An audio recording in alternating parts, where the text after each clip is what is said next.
All right, and just a little announcement that we have upcoming sessions on December 1st. The Northern Lights Special Education Co-op is going to be talking about their low-tech AT kits that they've been using, which is going to be a really great session. Shannon's in our session right now too, and so is Haley, and so that's going to be a really good session on December 1st. Then December 8th, we will have Tara Bruss joining from Pacer STC Library. We always talk about why we're doing AT office hours, and that's to be able to share out information and resources that are available around the region.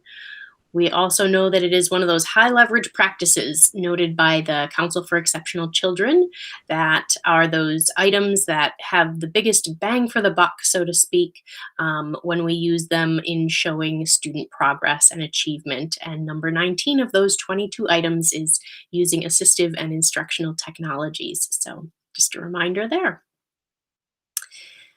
As always, Sheri's going to talk about some really cool stuff that she's got available today. And we always want to think through the SET framework when we're thinking about tools. We think about the student, the environments that they're in, the tasks, and then the tools that we think about in each of those cases.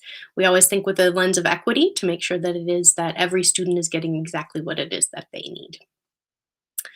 All right, and so without further ado, I will hand it over to Sheri Cooke. And Sheri, just let me know when you want me to change slides, but I'll let you introduce yourself. Okay, thank you. Hi, I'm Sheri with the Lighthouse Center for Vital Living. I am the Assistive Technology Program Director. So the Lighthouse, I think I've spoke with some of you since I've been at the Lighthouse. It's been a little over 2 years, but for a little over 100 years, the Lighthouse was known as Lighthouse Center for the Blind. And then for about 6 years previous to now, it was the Lighthouse Center for Vision Loss. And now about 8 months ago, however, during COVID, my months have, so maybe it was a year ago, I don't know. We are now the Lighthouse Center for Vital Living. So we've expanded our mission. We, in the last year, we've have 8 new programs and grants that we're running under. We've hired at least 4 new staff. We're looking at hiring some more support staff. So there's a lot of really fun and exciting things happening at the Lighthouse, which I still call us for short. So you can, next slide. What I want to talk about today primarily is our Assistive Technology Lending Library, our program. I'll touch a little bit on some other things too, but so we do have our Assistive Technology Loan and Demo program. Anyone can borrow from the program now, especially that we've broadened and expanded. So we can serve all ages, all background, all disability. We can serve throughout the whole state of Minnesota. If somebody needs a device that we have, we can ship it down to them. We do have occupational therapists and even myself that will travel pretty far as well. If something is needed for an assessment, like I do have a couple consumers in Polk County. I go to Pine County quite a bit. So anyway, we're serving at least all of the Arrowhead, and then we can, if we get a referral, go out even further. If there's no one else serving, we don't want to step on anyone's toes. So our AT Lending Library, again, it's a free program. It's like checking out a library book. We really, really had high hopes to have when we redid our website, which I think turned out amazing. And I think at the very end of this, I shared our link to our new website. But when we did that, we wanted to roll out having our My Turn, which is the data system that we currently use for our devices to keep track of what we have, what's checked out, where it is, when it's coming back. And that takes a long time. My Turn is up and running for all of us within the Lighthouse. However, we just haven't gotten it to a point yet that we can share it. And now we're actually thinking of possibly switching to a different data site, just because Amy at Star got AT for All. I don't know if you've looked at her site. So currently we have the same data system that Pacer STC has. So if you were to look at them to see what you could borrow, we are running this, we have the same program as them, but ours just isn't made public yet. But AT for All, I think, would be a better fit for us. So anyway, we're looking at changing over our data system. So we're probably not going to push it through our website as of yet. If you want to borrow a device, you can always email me, call me, and I can, get a device ready for you and get it to you. If you're here around in town, usually I can drop a device off to you or the school that you need it dropped off to, or I can throw it in the mail and have it shipped to you. We do have people also stop and drop it, pick it up from our office. We're down right on West Superior Street in West Duluth. So that can be an option too. So again, that's how you would access it for now. We do still have really big goals and of getting this website pushed out, or getting it pushed out to our website. So you can just, excuse me, go and check it out from there. But we just haven't. We have some growing pains happening. Since our expanded mission, we just have got so busy with referrals, which is a really good thing. But I was telling Julie before the meeting started, our administrative side, which is a data system, takes a lot of time. And now we're out seeing people and we just haven't had the time to push it through. But usually our devices can be checked out for about 30 days. We do have some devices that we have multiples of, like actually we have a lot of iPads and Galaxies and Fire tablets and so many different tablets that actually can be, if a person needs to use them, they can use them definitely longer than 30 days. We just keep in touch to see. We have duplicates of a lot of devices. So if somebody checks a device out, it's working really well for a student or a family member themselves, they can, as long as they keep in communication with me, they can keep it a little longer. Maybe they're working on funding to get that person their own device, or whatever, maybe theirs is getting fixed, whatever the case may be. So next slide.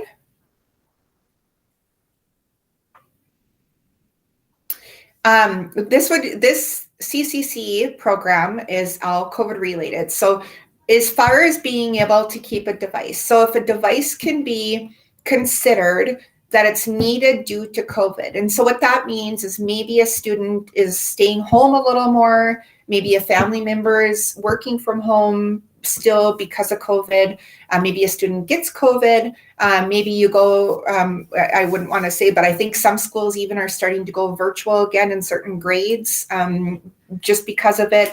If something is considered COVID related, we can, if we don't have it, we can order a device for that student or family or staff or person to use. And that can be actually, I believe our CCC program is going through June or July. So that device, if the person needed it, could actually have that device until then.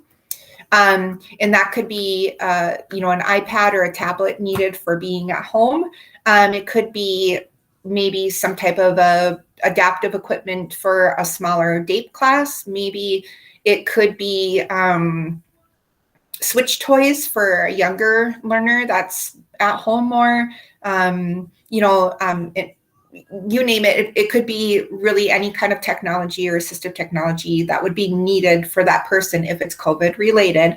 Again, you could call me. I could or you could on the slide here, you can see Jessica. She is our CCC program coordinator. And so if it's a device that you think, you know what, I have a student or a family member or myself that could use this, and I think I can say it's COVID related. Do you guys have one? You can always email me first, and then if we do, I can push you through Jessica. If we don't, I could order something up and then push it to Jessica. And she just asks a couple of demographic questions for the computer system for putting it in there as COVID. We get reimbursed through this program, and that's how we can buy these devices. We also, my executive director wanted me to make sure anyone that needs a booster or getting a vaccine, if you go through Jessica to get that set up, gift cards to adults are $25 for a booster. So if you're working with a family or yourself and you want to go and get that booster, you get a $25 gift card if you go through Jessica. If it's your first time getting a COVID vaccine, the adult can get $50. They haven't opened this up yet to students. I know now they're saying, the younger kiddos can get the vaccines. This gift card thing hasn't been opened up to younger students or kiddos yet. It's for the adults, but to keep that in mind. So if you know of anyone that, if you have to get your booster, if you call Jessica and go through her, you get a $25 gift card. So I got my booster and I survived it. So next slide. Our executive director did want me to mention that we do also have many other services, occupational therapy, which can serve, they specialize in vision loss and blindness, but they serve the whole body. And then we do have our technology services. So that could be Jason or Ben going out and helping someone with setting up projector we have someone working from home and this person needed a larger screen. So setting up a projector to the person's laptop to see things on the larger screen, setting up her Verso desk so she can do sit stand, going out and doing training on how to use an iPhone for someone that got grandma an iPhone. They shipped it to her, but didn't tell her how to use it. And she was really upset it didn't come with instructions when she opened the box. And so they've been going out and teaching grandma how to use that. We also have tech services for low vision and blindness software. We have Randy and Nimmer that are really good at doing that type of teaching or keyboard teaching for those students. And then of course the Assistive Technology Program. We are a STAR partner. So if there is a device that you request and I don't have it, chances are I do have some money to purchase it, or at the very least borrow it from STAR, because Amy at STAR has pretty much everything you can imagine. And I was telling Julie also, we became a STAR partner during COVID. And so I was not able to go down there. Like in my previous, I've been with part of a STAR partner for a little more than 10 years. And previously, I know that every year you could take down an SUV and fill it up with new gadgets that Amy and STAR order. We haven't been able to do that because of COVID. So it's kind of a bummer, but I can always borrow from her, and then hopefully someday I can go down and fill up the SUV and bring back a whole bunch of really fun gadgets. And then of course we do have our vision loss services. So we do have services that can go into the schools and help with orientational mobility and different services like that. Next slide. Does anyone have any questions yet? No. Okay. I think my slides are almost done. Yep, there. So there is our new website if you want to check it out. It's pretty easy to access, and I think it's set up. I don't know if anyone ever checked out our older website, but it definitely needed updating. And then if you need to reach me, that is actually my private cell number. I'm still working from home. Actually, with the expansion, I lost my office. so I'm like, what, it's okay. I'll stay working from home. So I do not have an office anymore, but this is my office. So and so that's my private cell. That's the best way to reach me. I do still have a phone at the office, and it does eventually come through to my emails, but just call my cell number or email me is the best to do, because I'm usually on the road doing assessments, but I am really good at emailing you back. It might be late at night or on the weekend, but I'll get back to you. So no one has any questions yet? I really wanted to show like some new fun gadgets. Like I was telling Julie earlier, again, we have been really busy and we've been just trying to stay afloat. But we do have, like I said, some funding. Plus, really seriously, we do have a lot of CCC funding left to purchase devices. So if anyone can think of, I can say this is COVID because of such and such, shoot me an email and chances are I can probably order that device, and your person student family member can borrow that again, at least through June or July. And who knows by that point how much they're going to be stickler on getting those devices back. We honestly don't know. I mean, we applied for it when it first came out, and there hasn't been much update as far as like the funding and when we're purchasing devices. So, and then again, we are STAR partners, so I can actually request devices from Amy and Joan at STAR. And I haven't done that because I wanted to also, like kind of maybe hear from you guys on if there's particular devices that you are really liking that maybe are all checked out and you don't have enough of, or kind of to get an idea too for what you guys might need or want if you were to borrow something from us. Yeah, so anyone feel free to unmute yourselves or type in the chat window if you've got some suggestions or any questions for Sheri too. Sheri, can you talk about some of the categories of kinds of devices you have? One thing I've been looking for lately is an iPad mount to hold an iPad. Do you have things like that? Yep. So we do have a couple different. We have a floor rolling mount. Oh, everyone on the screen just moved. We have a floor rolling mount that actually is really nice. That will fit up to an iPad Pro in it. And we do have, I have the modular hose kit so I can make different mounts if you need a single arm. I always go with a double arm because single arms for me just don't seem to be strong enough. So we do have, and then we have some other tabletop, variety of tabletop mounts too for iPads. So usually if somebody is in need of or wanting some type of a mount for a tablet, you could just email me and then I could gather together what mounts we do have and either drop them off to like an office somewhere or get them ready and keep them at our office. The only thing I'm going to say about our office, we are open Monday through Friday, 8 to 4:30. However, we're still closed because we do have students on site that come for our adjustment to blindness. And so we're trying to stay extremely cautious. So our inner door, our outer doors are always unlocked, but our inner doors are still locked and you have to ring a doorbell to have somebody come and let you in. So somebody that might be in a hurry or something, it's sometimes not the most convenient to stop and pick up the devices, but I am more than happy to either drop them off to you or ship them out to you. Mounts probably would be a drop off or a pickup because shipping would cost a lot, but yeah, just shoot me an email and I can get together what we do have or a few different types and get them to you if you're looking. Or I could email you back links of what we have and you can choose. Great, thank you.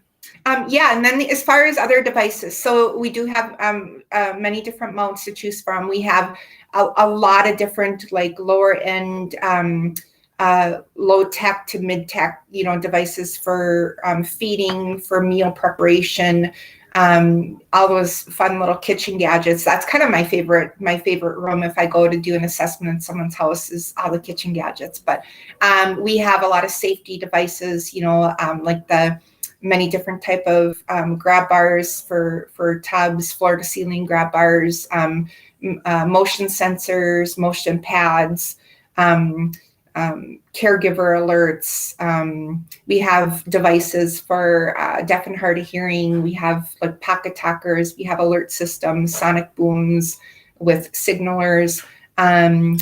We have, of course, I don't even know how many low vision and blindness devices because that's what they did for so many years. So we have just oodles of things for that. The list goes on. And we have like the Revive, different educational or tracking type devices, like the Angel Sense, the scanning pens, like the C pens. We have the smart pens, many iPads and different tablets with apps that we can push through to really whatever app you would need push through to the tablet. Different laptops we can loan out with software on it, different keyboards, what am I thinking? Daily living, environmental controls. That's our biggest, really honestly, that's our biggest need, and things we're getting referred out for is setting up environmental controls, getting things set up for people, whether it's because they're short-staffed in a group home or can't find PCA care at home, or just they want to gain access independently. But that is right now our biggest of what we're doing. And I think that's kind of across the state, is setting up environmental controls and motion sensors, alert systems, personal emergency response systems, medication reminders. We have an Echo or Amazon Echo microwave. We have the Echo smart oven in our kitchen. We have a teaching kitchen at the office, and so the instructors do a lot with that. I guess it works actually pretty good. I'm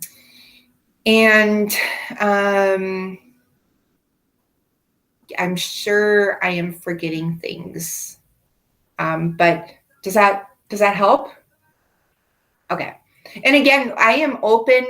Because I haven't been in the schools for a couple years, I would love to, even if it's emails, or hear back from you guys on what are you seeing is a good device that you guys maybe have purchased or seen students coming to school with that you wish that you had. Because again, I do have some funding, so it could be something I could possibly purchase for you guys to borrow. I do know scanning pens are always popular. They did come out with a couple of new things. The Smile Mouse, have you guys heard of that? So that's really cool. There are some new gadgets. I did attend Closing the Gap. It was virtual. However, I'm like 1 or 2 sessions into it, and because it's virtual, I just keep getting busy with other things. And so my hopes and dreams are for the next couple of days when I'm out of town to actually do some of the virtual exhibit halls. And that's usually where you find, what new device is coming out, what new gadgets coming out. I attended the RESNA conference, but that was more on the engineering and training side of it. They didn't really talk about new gadgets, and pretty much a lot of it was smart home and technology and environmental controls. Keeping, aging in place is kind of like, as an ATP, is kind of like the thing right now that everybody is needing. So what is a Smile Mouse? Should we see if we can play the YouTube video? Yeah, Okay. I'll pull it up. Give me a second and let me know if I'll share my screen in just a second, but let me know if the sound sounds strange. I'll stay unmuted because I think that's usually what works best, but sometimes we'll get an echo. So just let me know how it goes. I'll share in a second here.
Wow, Sherry, that is really amazing. And Krista typed in the chat window too it's a really remarkable tool. Thanks for sharing that one with us. Yeah, that's good. And I actually believe, if I remember right, the cost of it is not horrific either. I believe it was under $500. But it was I was watching a few different things that night, so don't hold me to that. But that is something that I'm looking at loading on one of our laptops at the office and playing with. Again, I just need to get the time to it. But once we hire my helper, I'll have more time. So, but I think that looks amazing for many different people. That could really open up some doors. So. Yeah, completely agreed. I know it's 12:30 now, so if anyone has to take off, we completely understand. But I just want to say thank you so much, Sherry, for sharing all this great information with us. I know the Lighthouse is an amazing resource in our community, so we're really grateful that you came to share information. I will continue to hang around. I will stop the recording, but I'll continue to hang around and see if people have questions or any comments or wanted to chat about anything else.